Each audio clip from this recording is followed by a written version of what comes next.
Alright, welcome back to the channel. As you can see, I'm in a different location. No, I have not been deported for being an illegal migrant. If you want to know why I'm at a different setup, go watch the last video I uploaded. It will break everything down for you and you'll understand where I am, what I'm doing. But yeah, so a couple of you people in my Discord have been asking me how to mix vocals and how to mix loops and stuff like that. So what I'm going to do in this video is I'm going to just do a quick breakdown of my process of mixing stuff. Of course, this process is different for everybody. This is not a be all and end all. This is not what you should do and shouldn't do. This is just what I do and just how I get my loops to sound the way they do sound. But yeah, link down below will also be all the presets and everything that I've used in this video. I'll try and do this with as many free plugins as possible, but there might be a few little paid plugins. But yeah, so before we start, get a sip of water, staying hydrated, and let's get into it. Alright, so I'm going to start off here with the starter from Craig Damon.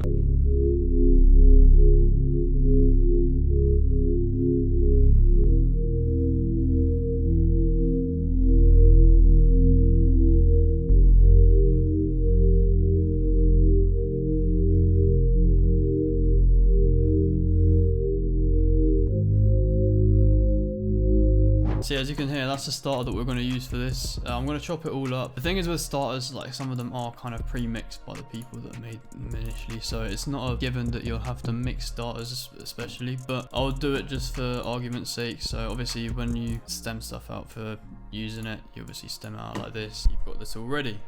Only issue now is the vocal is, I think, in a different key. Obviously just got to find the key for this. There's different ways you can do this. Obviously you can get out a piano if you've got perfect pitch and you're able to work out stuff just by hearing it. The best way that I found to do it is if you just get up something like FL keys and then you just get a piano out. Obviously you can use a MIDI or you can just play out on your MIDI on your PC. But yeah, so we load up the vocal here.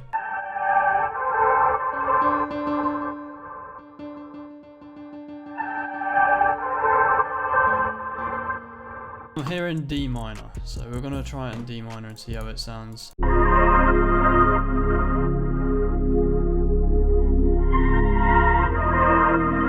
Now for those who have got eagle, it's not eagle, is it eagle-it?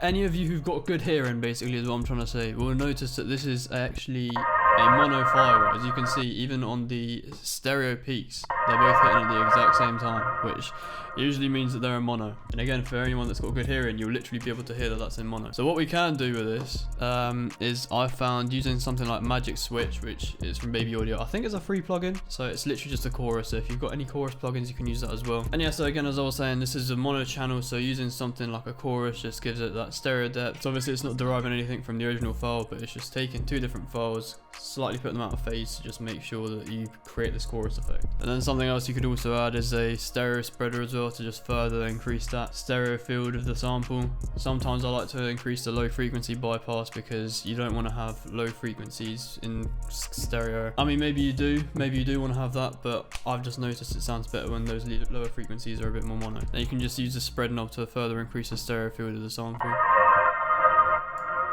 And go completely separated as well. But yeah, as you can also see, when we're playing the sample, it's peaking at around -6, and you don't want that because then if you have all of the samples playing together, you might get a bit of clipping, a bit of distortion. Of course, in certain scenarios, distortion and clipping can work, but in this case, I don't think it would work very well. So what we're going to do is we're just going to turn down the sample here. As you can see, it's hitting about -9. Of course, with the context of everything else that's going to be playing as well, then it will differ. Maybe we'll be able to turn it up a bit, or maybe we'll have to turn it even further down. Sometimes even when you want to make that kind of lo-fi Drake effect, what I like to do is add Cymatics Origin. This is actually a free plugin. It's like a vintage effects kind of thing. It's basically like RC20, but by Cymatics. So as you can see, we've got these options here on the dashboard. What I like to do is take down this reel-to-reel thing, just because it adds a bit of kind of noise that I just don't want. I'll turn that down. Maybe turn down movement as well. Saturation, that's going to cause a bit of distortion as well, so depending on the scenario that you're using it, maybe it's a good thing, maybe it's a bad thing, but in this scenario I won't use any saturation. And then this resample thing is actually quite an important knob in this, because this is the one that gives you that kind of Drake 40 inspired sound. So usually you just turn this resample frequency down to about 5k, 4k.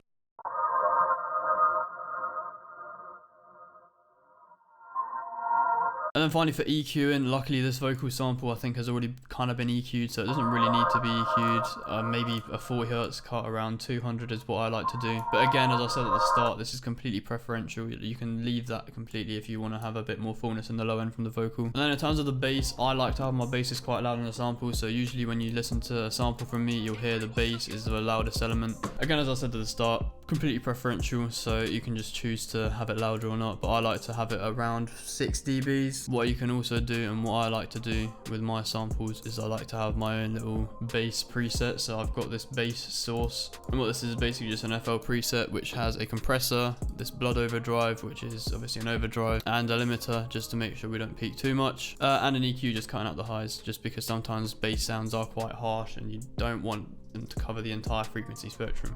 And again, another EQ, as I just said earlier, this is a complete personal preference. I just don't like to have too much low end from my other instruments. I like to leave a bit more breathing room for the bass. Again, another thing we can do this as well is we can just add something like a stereo spreader or a chorus or something like that, just to give it a bit more width. So if you're wondering what reverbs I usually use, as you can see, Fruity Reverb too. All of these people using all of these expensive plugins, all of the Valhallas and whatnot. Listen, I enjoy Valhalla stuff. I've actually got Valhalla Supermassive on here as well, which I use sometimes.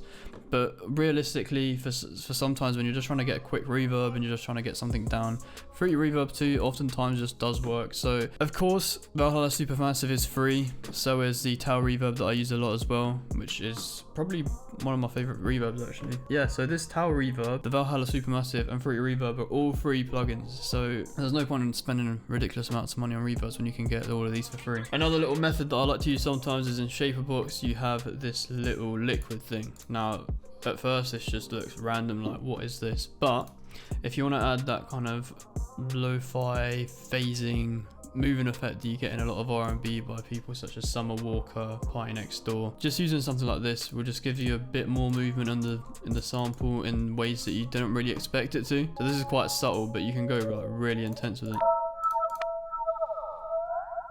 And yeah, so that's pretty much how to mix a loop. As you can see, there's not really too much to it in terms of mixing, as long as you understand what you're doing, understand your intentions behind each decision that you make. In terms of arrangement, as you can see, I just like to leave these little gaps here, and that's just due to certain samples having a bit of a tail end. Sometimes you'll have an instrument that will have a tail end of more than 4 bars, and so I just like to leave 8 bars just to make sure that the tail of the last sample doesn't go into the next sample. But yeah, so that's about all for this tutorial. Thank you guys for watching this one, and I'll see you guys in a bit.